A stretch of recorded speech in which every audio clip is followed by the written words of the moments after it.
बिळूर एकुंडी चाळमळगेवाडी तालुका जत जिल्हा सांगली येथील तालुक्यातील अनेक गावात पोलीस पाटील पद रिक्त पोलीस पाटील भरण्याची केली प्रांताधिकाऱ्याकडे मागणी। बिळूर एकुंडी चाळमळगेवाडीसह जत तालुक्यातील अनेक गावांमध्ये पोलीस पाटील पदी जागा रिक्त असून उपविभागीय अधिकारी अजय कुमार नष्टे जत यांनी लक्ष घालून सदर पोलीस पाटील पदी लवकरात नियुक्ती करावी अशी मागणी निवेदनाद्वारे बिळूरचे लोकनियुक्त सरपंच सौ विद्याश्री लक्ष्मण जगगोंड, माजी सरपंच नागनगौडा पाटील व ग्रामपंचायत सदस्य गुरुबसू कायपुरे यांनी निवेदनाद्वारे मागणी केली आहे।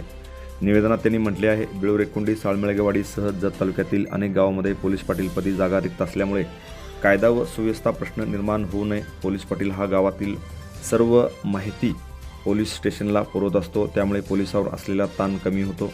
बिळूर हे गाव सर्वात मोठे असून या गावात गुन्ह्याचे व चोराचे प्रमाण वाढलेले असून या पोलीस पाटीलपदी नेमणूक त्वरित करावी व नव्याने आरक्षण काढून जत तालुक्यातील सर्व पोलीस पाटीलपदी नेमणूक करावी अशी मागणी या परिसरातील नेत्यांनी केली आहे। संजय कुटगोंड, TV1 मराठीसाठी बिळूर। Press the bell icon on the YouTube app and never miss another update.